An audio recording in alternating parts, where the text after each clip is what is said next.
All right, so I'm tying my timing hands to the mast and keeping everyone on schedule. We're about 4 minutes late, but we're doing okay. The final paper in this segment on constitutional arenas is from Jaye Ellis, who has a joint appointment in law and the School of the Environment at McGill University in Canada. And she writes on international environmental law, regime design in the international system, and the global commons. And that's really what her paper is going to be about. Here she is. Thank you very much to members of the audience for coming back so promptly.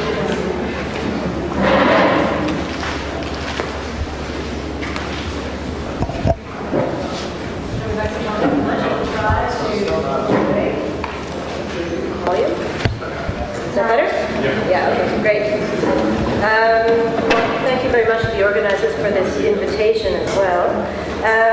So my paper is on focusing on a couple of certification organizations, the Forest and the Marine Stewardship Council. These are non-state organizations which have constituted themselves as governance authorities at the transnational level.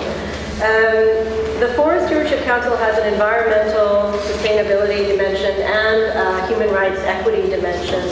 My comments today are going to be focusing on the environment sustainability angle of things, which is where I spend most of my research time. When it comes to the societal constitution, what I'm going to be doing in my talk is just taking up one aspect of my paper, which is to use the societal constitution as a kind of diagnostic tool to try and understand where some of the fault lines may lie within these organizations and within the projects that they have undertaken. So some of my comments could be applied to environmental law generally. I'm going to talk a little bit about what some of those challenges in environmental law are, because I see them replicated in the lawmaking of the Forest and Marine Stewardship Council. Victor has already heard me run through this about a year ago, so my apologies. But I present the problems of environmental law in terms of law as handmaiden to a series of other social systems or a series of other expert systems. So when it comes to resolving environmental problems, law is obviously called upon very, very quickly. But what tends to happen is that law is called upon to carry out a kind of a role in which its autonomy is not at all apparent. So law as handmaiden to ethics. We see, for example, calls for the creation of a human right to environment, or even going a little bit further, calls for the creation of rights in natural objects. These may be very good ideas. They may end up being very, very helpful strategies. But what I see happening there is an attempt to simply take ethical principles and push them straight through the vehicle of law without attending to the specific role or nature or form of law. Similarly, law is handmaiden to science. A lot of what we see in environmental law is an attempt to transpose scientific conclusions directly into the language of legal prohibitions. So a lot of highly technical ambient and emission and effluent standards that are based on, they aren't in themselves encapsulations of scientific conclusions, but they're heavily based on scientific conclusions. And law is there just to add the obligatory aspect, obligatory nature. Law as handmaiden to politics. A lot of the grand principles in environmental law, sustainable development, precautionary principle, common but differentiated responsibility, these, I think, are essentially political objectives which are dressed up in the form of law, and law is again there to simply lend obligatory status to these principles. And finally, law is handmaiden to economics. Much of the time in environmental law, one can be forgiven for mistaking law as just a particularly sophisticated mechanism for altering incentive structures. Again, the particular role and nature of law tends to be completely eclipsed. Now, to turn to the certification programs themselves. The certification program function is essentially through a promise and a threat regarding access to a market that is set up as being a very lucrative and desirable market, namely a market for sustainable or equitable products. In order to make this promise/threat, these certification organisms have to fulfill a number of requirements. It seems that they have to fulfill them simultaneously. They have to provide a set of standards that are anchored in science, that are scientifically rigorous. And I'm going to be using science in an expansive manner to include policy science as well. The application of these standards to economic actors has to be highly rigorous. So the decision-making structure within these organizations has to be quite elaborate. And finally, these organizations have to possess a high degree of legitimacy, or at least they have to be perceived as possessing a high degree of legitimacy. Because after all, they address themselves in the final analysis to citizens who are supposed to use their power as consumers to affect changes in the behavior of corporations through the mechanism of certification. Now, these requirements can, at least potentially, be met through the constitution of networks, which place at the disposal of these organizations a series of resources. And I will just quickly run through what those resources are. I'll begin with politics, because that's the one that seems to be attracting the most attention at this conference. I've already mentioned the need for these organizations to present themselves as legitimate. Within these networks, the networks that are constituted around the certification organizations, political power, so the means by which the political system communicates with its environment, is constructed very largely out of legitimacy. So, because these organizations don't have the authority of formal state-based power, they need to make up for this lack, and they try to do so in any event through legitimacy. So an enormous amount of attention is paid to respect for democratic principles within the structure of these organizations. One sees it in their governance structure, in their decision-making procedures, in the efforts that they go to ensure many and varied channels of access to a wide range of stakeholders in the environment. They draw on the resources of law in a variety of ways. First of all, they draw on the resources of state-based law, international and domestic rules about environmental protection, by incorporating, by reference, into their own standards that are then applied to economic actors, a very large series of domestic and international environmental and human rights and other norms. So first of all, they require that the state in which an exploitation operation is being taken place, or under whose flag the operation is taking place in the case of high seas fisheries, they require that the state adhere to a series of international conventions and that those conventions be implemented. But interestingly, at least in the case of the Forest Stewardship Council, they also require that the individual economic actors, so usually private actors at the domestic level, adhere to these standards as well. So there's a direct application of the international standards to the domestic actor. Now, one would expect, if they do this, that they would also be treating these international and domestic state-based rules as part of their own normative structure. But I haven't seen much evidence of this. What they instead tend to be doing, I think, is assuming that there is a series of legal operations that are taking place elsewhere, that they're being taken care of by states and by international organizations. So there isn't at least so far, we don't see much in the way of an attempt by these organizations to really make these standards their own, to interpret them themselves, to apply them themselves, regardless of whether or not they have the formal state-based competency to do so, which of course they don't. Another way in which these organizations, or I should say the networks in which they're embedded, draw on the resources of law have to do with the governance structures of the organizations themselves. I'm very glad that Lord has presented before me, because I can simply refer back to his organizational slides. It is no accident, I think, that the organizational and decision-making structures of these councils look very much like that of the accounting board. A good deal of effort is made to structure these in a highly formal way. Indeed, the dispute resolution procedures in these organizations are much more elaborate than what one finds in most international environmental conventions, except for perhaps the Kyoto and Montreal protocols. So the resources of law are being drawn on in that way as well. The resources of science are essential. These standards need to be perceived as being based on state-of-the-art science. And again, I'm expanding this definition to include policy science.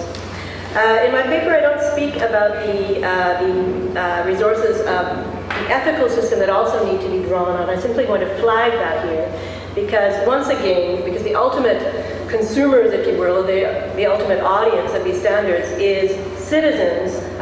Part of the language that these organizations have to use is the language of ethics. Citizens have to feel, I think, compelled, ethically and morally compelled, to use their purchasing power in order to achieve certain results. Now, I want to say a word or two about my claim that these certification standards are law. Normally, I would have to spend a good deal of time making this case, but in this audience, I think I can just mention that they can be regarded as law. But I will make a couple of remarks regarding the techniques that are described by Dr. Todner in his article, Global Kubina, on ways in which the self-referential constitution of these organizations can be disguised or attention can be drawn away from it. So those are, of course, hierarchy, externalization, and time. And looking at the certification organizations through these lenses helps in the diagnostic process that I'm trying to undertake here. So hierarchy, certainly, in the same way that Maurice described this morning, there is a great effort to create a set of constitutional rules, a set of secondary rules which determine the way in which the primary rules are made, interpreted, and applied, and disputes about the application of those rules are resolved. Secondly, with respect to externalization, again, a fairly elaborate set of mechanisms to attempt to distract attention away from the internally generated authority of these organizations. These organizations refer to a whole series of standards that are developed and implemented elsewhere, standards that themselves seek to govern and discipline certification programs. So these standards are developed by the International Standards Organization, by the WTO within the context of the Technical Barriers to Trade Agreement, by the Food and Agricultural Organization, and by other organizations besides. And what the councils have done is to apply those standards to themselves, including the WTO standards, which of course don't apply to a non-governmental organization, in order to demonstrate that the processes that they have put in place and the mechanisms that they have put in place pass muster according to a set of externally generated standards. So that's one important aspect of externalization. And another is the way in which accreditation takes place. So you've got these standards that are developed within the organizations, within the councils themselves, but the manner in which accreditation is actually granted to an economic actor is placed outside the organization. So there are third parties that are certifiers. They take over the task of certifying individual fisheries operators, individual forestry operators. The certifiers are themselves certified. They are accredited by yet another third-party organization, which is a private company.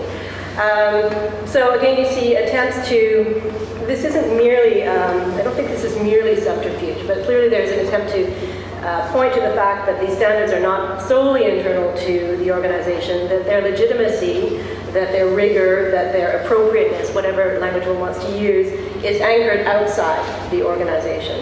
As for time, we're not there yet. These organizations are quite young, their standards are quite young.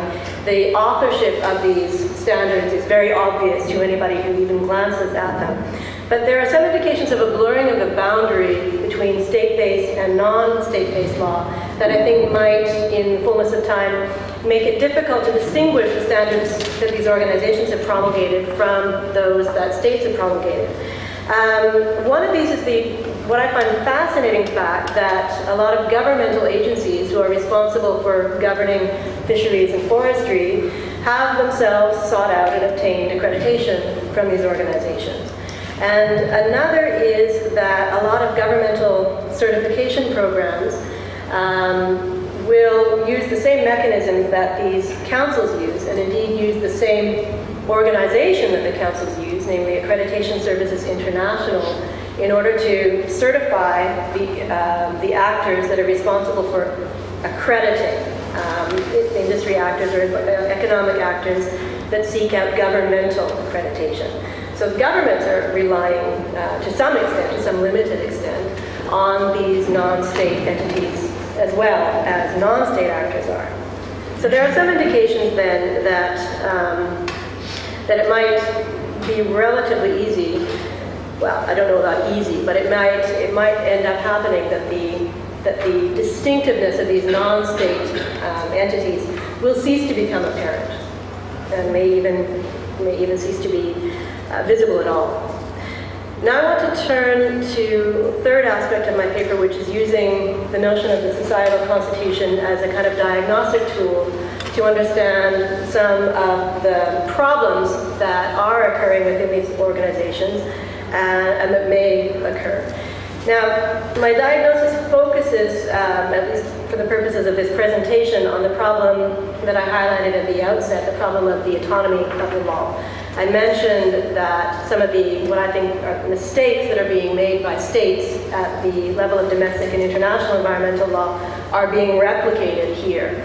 So I call the councils to task, not because I think they're doing something particularly wrong, but because they're making the same kinds of mistakes that are being made elsewhere.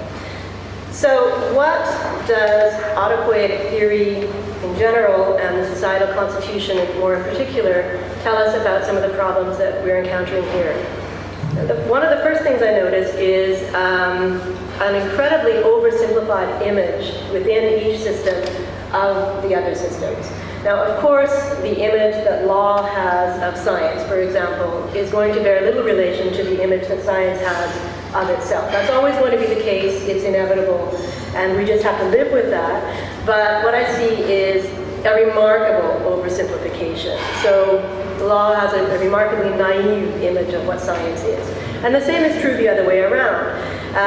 This I sought to demonstrate in my handmaiden argument. I'll switch the metaphor a little bit. Law seems to be seen from the point of view of a lot of other social systems as a kind of vessel into which a certain content can be poured, and then law will take care of producing a certain outcome. I sometimes refer to the problem of law as plumbing. It's just you attach it to a problem, open a faucet, and the solution pours out. So I don't know exactly how this problem can be overcome. Well, it can't be overcome, but I don't know how exactly it can be alleviated. But certainly this is an objective that I think we have to work toward. One of the results of this oversimplification of the images that systems have of one another is very poor communication between systems. Again, I'm not concerned about the fact that meaning can never pass across system boundaries. This is, again, inevitable.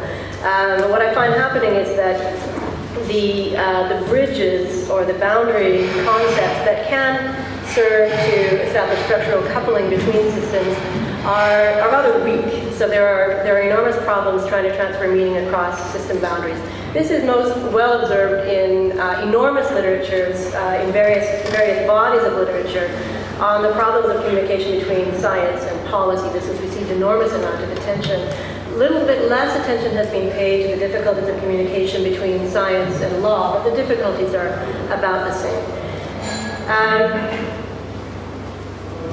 Now, I don't want to overstate the case when I'm turning back to these councils. I don't want to overstate the case. They are obviously very concerned about law. That is obvious. They have taken great pains to constitute themselves, to create elaborate and fairly rigorous decision-making structures. They have taken great pains to seek to respect democratic principles. Now, to the extent to which they've been successful is open to debate, but it's obvious that they're trying very hard to be vastly more democratic than states are, perhaps the states can be.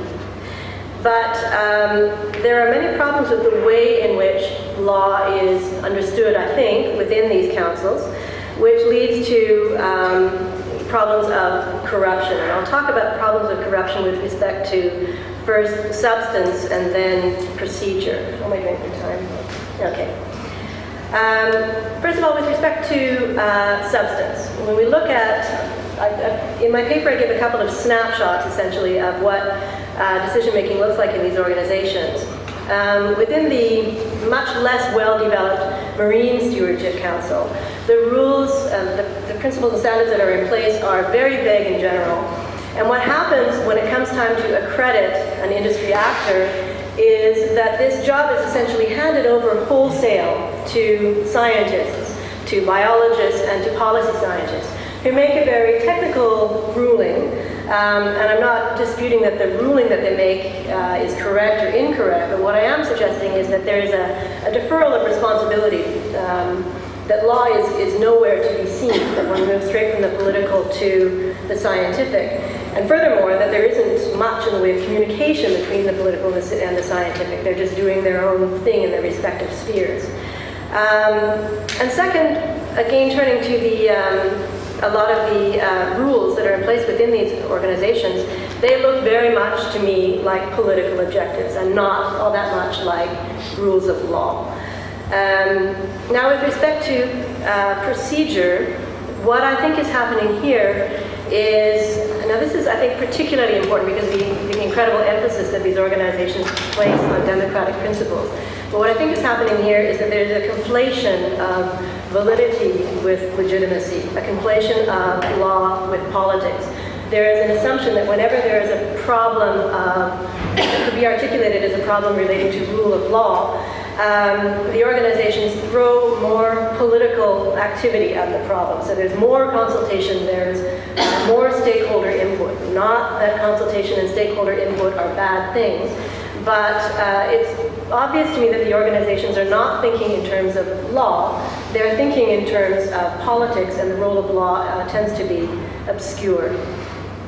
I'll just finish with a couple of very brief remarks, which are not arguments, but references to arguments that I begin to flesh out in my paper, relating to collision. So my thesis in the paper is that the constitution process in these networks is very far from complete. We have the constitution of the network, but we're very far from a societal constitution, I think. And one of the ways in which, one of the pieces of evidence for this is the lack of attention to the problem of collisions. Now, these networks of norms, these networks of rules, are inevitably entering into collisions with other networks of rules elsewhere. And the ways in which these collisions ought to be managed has not, I think, been very well thought through. So one can imagine a network being embedded in larger networks.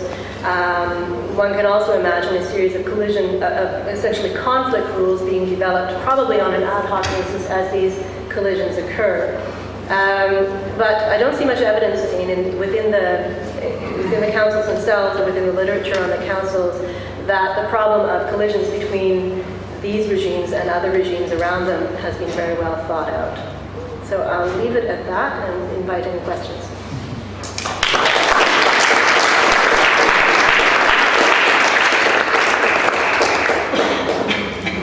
Questions?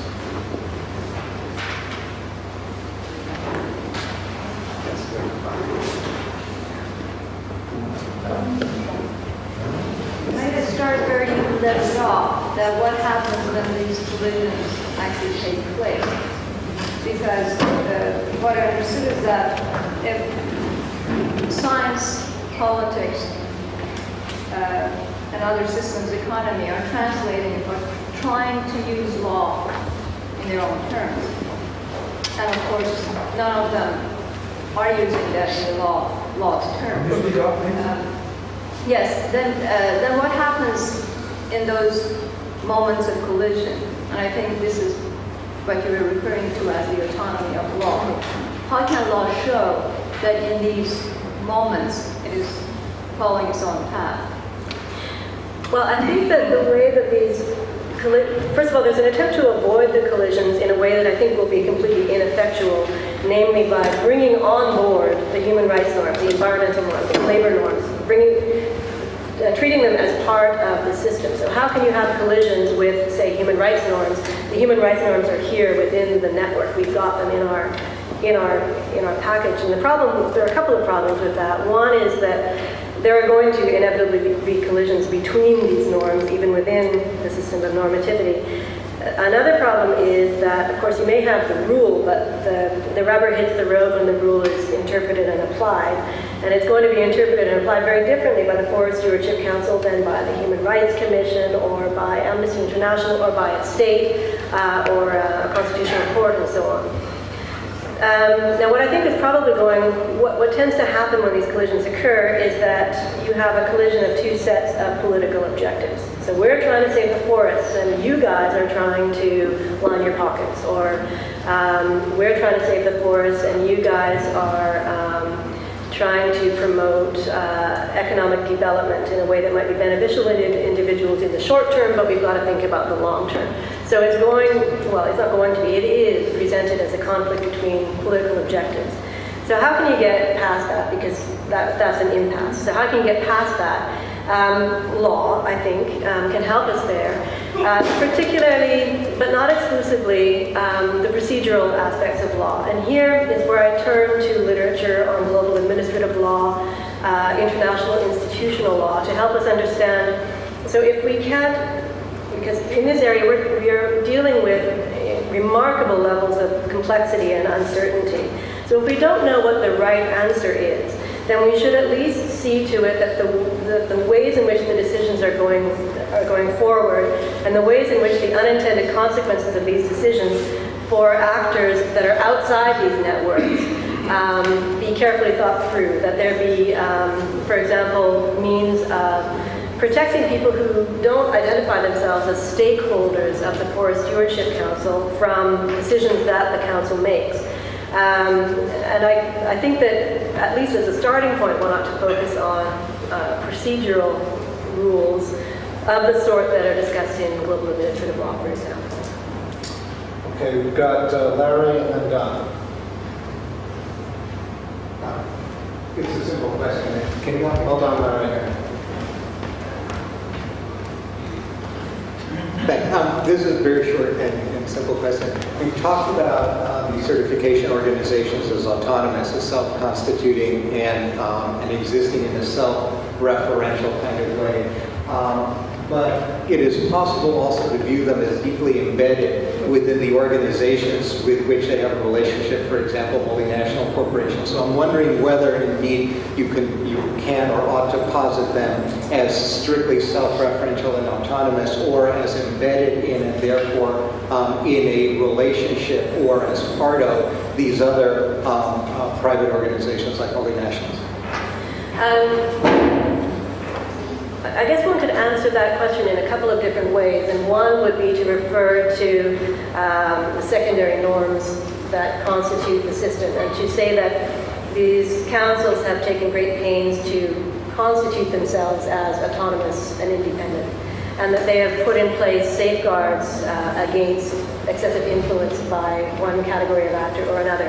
And then the debate shifts to how successful these strategies have been. So how successful have they been at establishing a balance between environment and industry, for example? And that's a very difficult question to answer, because what you end up finding is that essentially, unless everybody is rather unhappy with the councils, you can be sure that they're not working. There isn't going to be, the sustainable development, this idea that ultimately environment and economy are the same thing, it's the same goal. Of course, that's not the case. There are going to be enormous conflicts, and the idea of the governance structure of these councils is that those conflicts take place at the level of the council, and not at the point where standards are being applied and industry actors are walking away. But it does happen that standards are applied and industry actors walk away. And then there's this huge damage control mechanism that kicks in. But another way to answer that question is to step back from the formal structure of these organizations and ask questions about the ways in which different actors actually have influence over the organizations. And for that, you need a fine-grained analysis. You need to go to cases. You need to You need to look at particular decisions that were made on the ground and unpack them in a very empirical way, and then move back to the level of theory. At that point, I think the answer would be, okay, so we see that there's this problem, let's try to fix it. So there's this constant patching up, and we see this happening with both these councils, constantly creating new rules, new procedures, new guidelines, new standards for themselves in order to protect against undue influence. This is part of what I mean by too much emphasis on the political and not enough emphasis on the legal. Okay, Jan. I think you made a very important point when you talked about the overly, or you were concerned about the overly simplistic model of other systems within the system of the law. Obviously, I'm, as a proponent of this environmental approach to law, must be concerned also on this point, because when the legal models of the environment are not adequate complex, then the situation is really serious, considering that politics is left behind at that point. So, as I said, there's a focus, a shift of focus to the law. And so the law has to develop adequate means, but I wouldn't be too pessimistic about this, because we know these key terms, key concepts of social institutions within the law, in German Schlüsselbegriffe. Think of the idea of the interest of the firm. How do you interpret the interest of the firm? Larry referred to this, could be in terms of just the shareholders, or a more institutionalized approach where you refer to theory of the firm as an institution that is subject also to the general demands of society. Another concept would be the well-being of the child that is interpreted by the judge. So there are entry points that make the law susceptible to other sciences. So that's happening on the way of the reflection theory level. That is one entry point, and the other, I guess, are constitutional rights, because constitutional rights somehow force the law to consider social normativities. When the law, the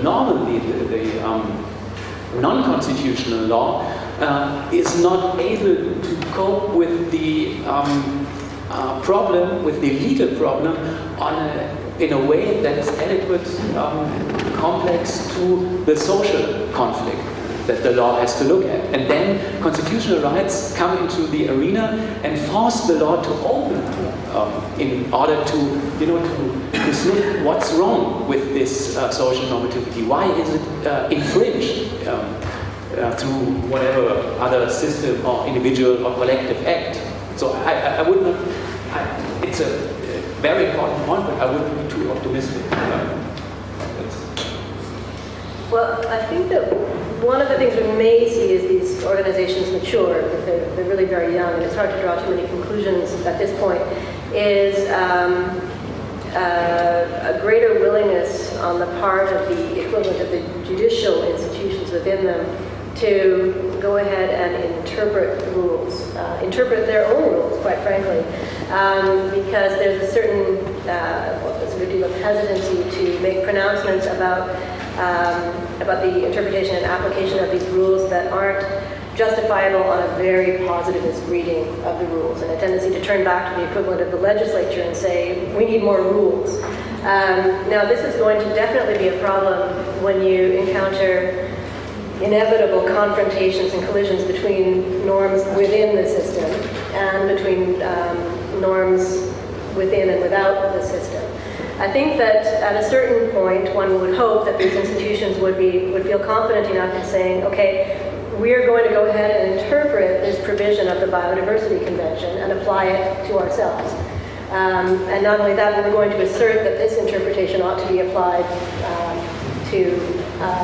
beyond the network, and then face the countervailing interpretation and the process of perhaps a process of mutual accommodation or coevolution at that point. But I think that concepts like the best interests of the child are are very difficult, I think, for organizations like the councils to handle. They will probably do what they are already doing, and that is to pass them off altogether to whoever they constitute as an expert.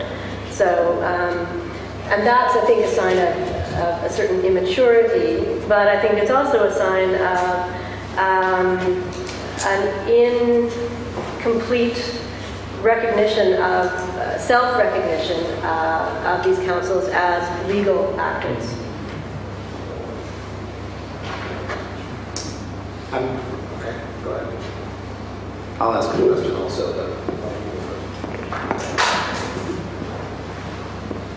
just a very short follow-up question. Thank you very much for your inspiring talk. You mentioned certain dispute resolution mechanisms within those councils. Could you maybe elaborate on that, and who are the parties in those procedures, and who is going to decide? That is a very interesting thing about these organizations. Like I said, they're much more ambitious. These procedures are much more ambitious than what you usually see, which is an arbitral panel will be appointed, each party will appoint an arbitrator who will appoint the third. It ends at that. They're never invoked or applied in international environmental law. Here you see a whole series of different kinds of dispute resolution mechanisms. And I'll focus my comments on the Forest Stewardship Council because it's much more well developed, especially in this respect. There are informal and formal complaints that can be made. The informal idea is obviously an attempt to capture the non-organizational actors who are stakeholders.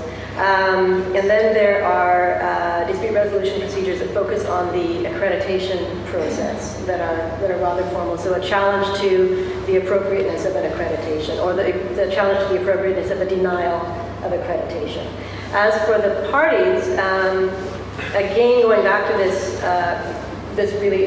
obsession, I think, with democratic principles, both of these organizations define stakeholders very broadly indeed. It's essentially actors. Anybody could be, any actor could potentially be a stakeholder. So these procedures are supposed to be open to absolutely anybody. They tend, obviously, to be used by the usual suspects, fairly large, fairly institutionalized, northern, developed world NGOs, many of which have a strong scientific component. So essentially, it's experts, at the end of the day, it's experts talking to experts. But at least there is an acknowledgement of the inadequacies of that approach with the informal complaint mechanism, which is a much lighter procedure, and with this very, very broad definition of stakeholder. But, I mean, what ends up happening, of course, is the same constellation of actors just continuing to talk to one another. So there's two sorts of stories that you can tell about, let's say, the Forest Stewardship Council or other forms of corporate social responsibility entities that have been created. One is the skeptical story that, if we want to channel what Hugo said earlier about the accounting standards, that these are created to deflect what otherwise would be stronger governmental regulation, perhaps, and are ways of sort of doing business as usual in the guise of having popular participation or deliberative processes. And then another story that you could tell, a less skeptical story, would be, for whatever reason they're created, once they are created, they are a form and repository for voice and forms of deliberation, forms of protest, forms of action, and no matter why they were created, they take on a life of their own and develop at least the possibility for pushback or at least popular involvement. Do you have a sense of which of those two stories you think is most appropriate with regard to at least the entities you're describing? Well, just with respect to these two, one of the interesting things about each of them is that they were they're very much the result of state failure, the failure of state-based law. So there's an enormous amount of international law on high seas fisheries, but its effective application is highly constrained by sovereignty. And the advantage that these organizations have, obviously, is that they don't have to worry too much about sovereignty as such. They do have to worry about self-determination. They can't just rush into states in the global south and start explaining to people how they're supposed to behave. They do have to be respectful of self-determination, democratic legitimacy, but they don't need to worry too much about sovereignty, which makes them a bit nimbler, which makes them capable of avoiding certain difficulties. The same is true of inland fisheries and forestries, but for sort of the opposite reason. In that case, there is no international law, or very, very little international law, because the states don't want to constrain themselves. And not for a bad reason. I mean, we're talking, most of the pressure is brought to bear on states of the global south, who, sometimes a decade or two after independence don't necessarily want to be told what to do, either by with their own resources on their own territory, either by developed states or, quite frankly, by developed country NGOs. So these organizations have stepped into a void, and I guess you could make an argument that they're there because nobody else is there. But you can't then just say, oh, well, then everything's okay, because of course the danger of industry capture looms incredibly large. And of course these industry actors are interested in avoiding further state regulation. But one of the causes for both optimism and pessimism, quite frankly, is that one can talk about the councils themselves. They're very highly structured, they're very formal, but they don't work unless they can embed themselves in these networks. And they don't control the networks. They have influence over the networks. They can push and pull actors within the networks. They can have some influence over the way in which different actors or different systems in the network are aligned, but ultimately they don't drive that machine. So I think that one can probably be very confident that they put in motion something that they ultimately are very influential over, but don't necessarily control. That could be good news and that could be bad news. Okay, other questions? Going once, going twice? Thank you, Jen. Thank you.